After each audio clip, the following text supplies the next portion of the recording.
Hey guys, I got a new video for you today, and this video is actually going to be in response to a question that I was asked on one of my other videos, and that was somebody wanted to know out of the smaller kind of keychain line knives, which was better, the Boker Keycom, which is right here, or the Cold Steel Micro Recon, which is right here. Now I just wanted to point out that this video is by no means a review on any of these knives right here.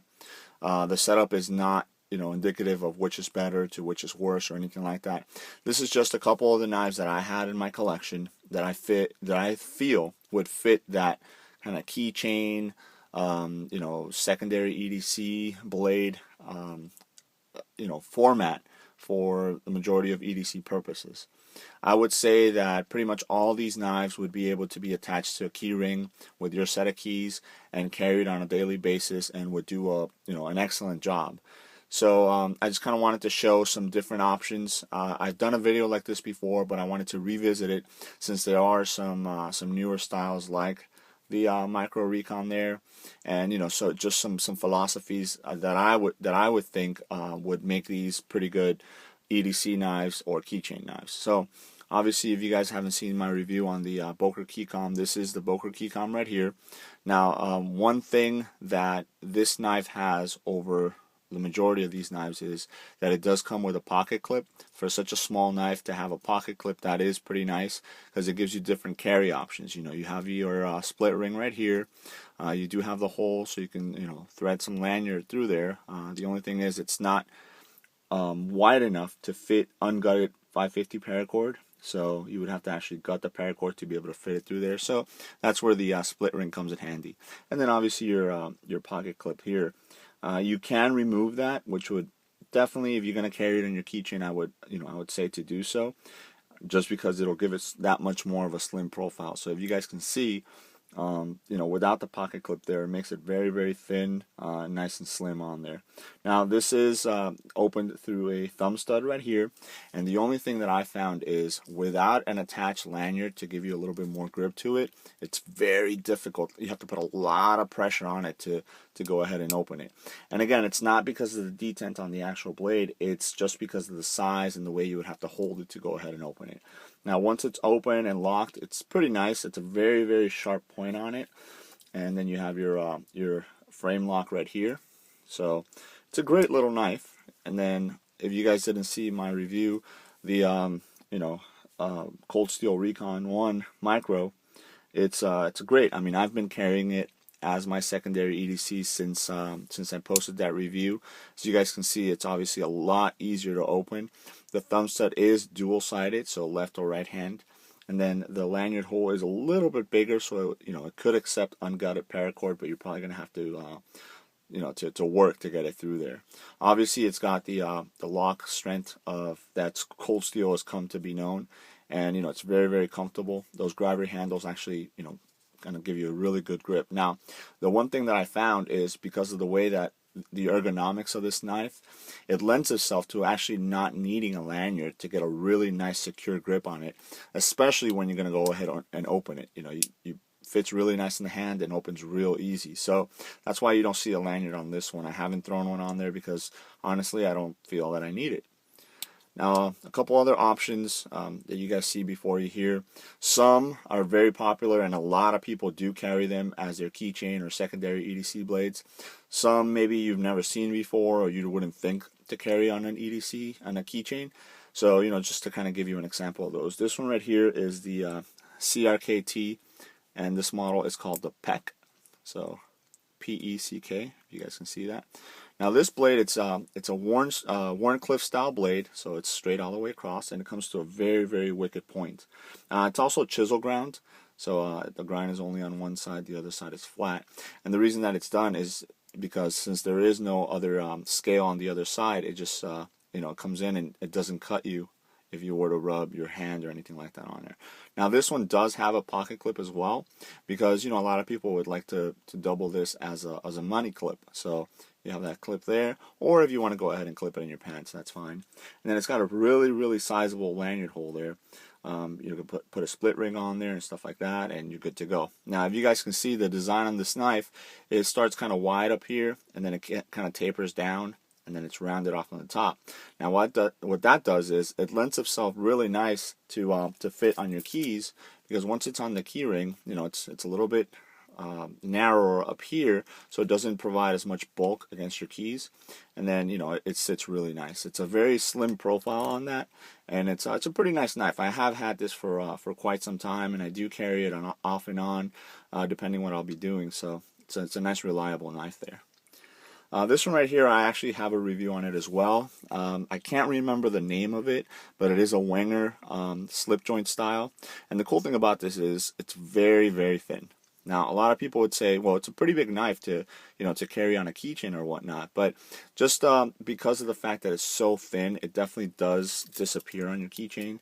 If you were to put it on your keys right there, it's pretty much the same size as the key fob there, but as you guys can see, it's nowhere near the width of the key fob. So it definitely would disappear very nicely, like right there in between the key and the key fob, and it would have made a good addition to your EDC keychain.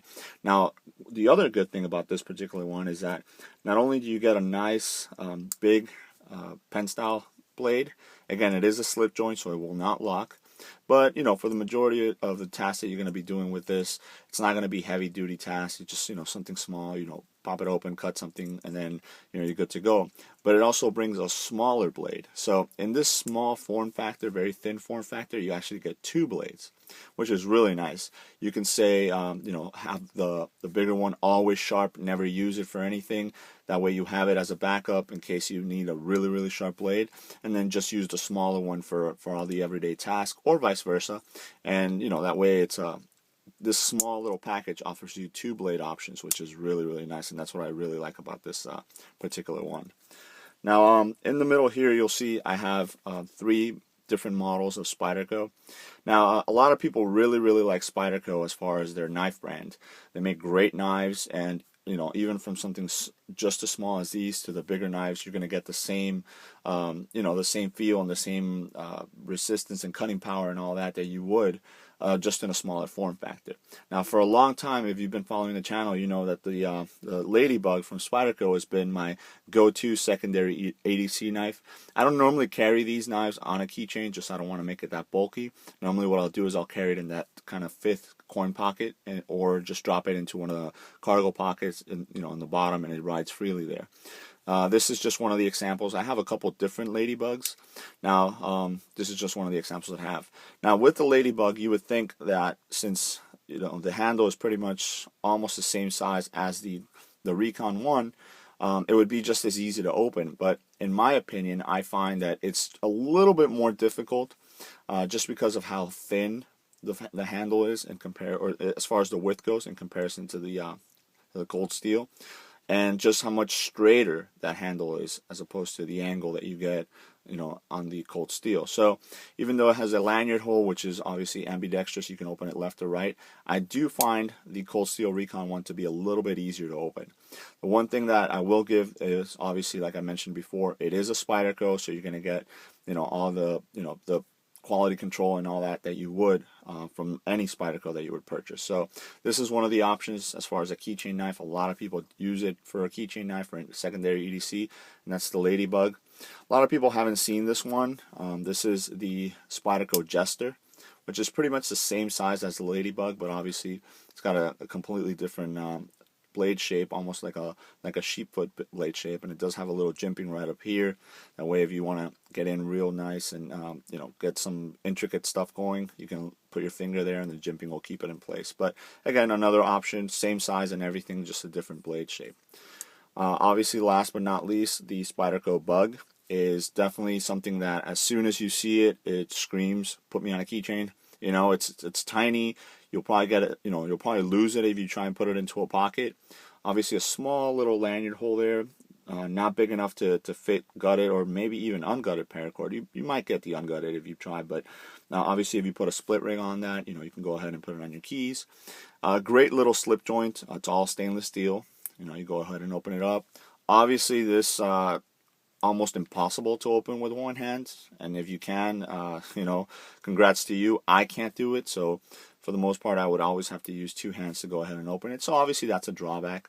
Like I mentioned, it is a slip joint, so it does not lock, but it has some pretty good detent, so it'll keep it open for any little task that you want to do. Now, for me, this particular knife would not serve that good of a purpose as far as the keychain knife or secondary EDC knife, just because I would always prefer to have something just a tad bigger in the blade, and that's the one thing that obviously the bug lacks. But again, there are different options. When you come up from the bug, you got the honeybee, the grasshopper, kiwi. So you do have different options if you really like this form factor and you want to carry something a little bigger. But obviously, the bug would be your in my opinion, again, one of the better tiny knives if you want to, very minimal. You want to throw it into your keys and carry it. This would be a really good option. Now, on my keys, as you guys see here, this is my all-time favorite keychain knife, and that's the Swiss Army knife Classic. This has a pen style blade on it, and it has a couple other tools, but I will always have one of these with me just because it's the old faithful, the old reliable. You can have it on there. You don't have to worry if it breaks or you lose it or anything like that. They're not that expensive to replace, but they do the job well. You got a lot of different little tools in a really small package. They come in different colors, and so you guys can see this one's really beat up. This is the black one, and I've had this for over a year in my keys. This is the only other tool, besides if it's something that I'm testing out, that I would carry on my keys. I put flashlights on there, I put other things, and eventually I end up taking them off, but this always remains. So that's why I wanted to show you guys that. That's always a really good option. Last but not least, this is the recently reviewed Gerber dime. Now, this is another option. I would probably never put this on my keys, but since it does come with the blade, it would be considered a secondary EDC knife, or if you did want to put it in your keychain, a keychain blade. Again, people wouldn't originally view it as that. This is obviously a multi-tool to begin with, but because it does have the blade incorporated into it, you can see it as as a EDC blade as well. Obviously, as you guys see here, I have it coupled with one of the Life Gear mini flashlights there.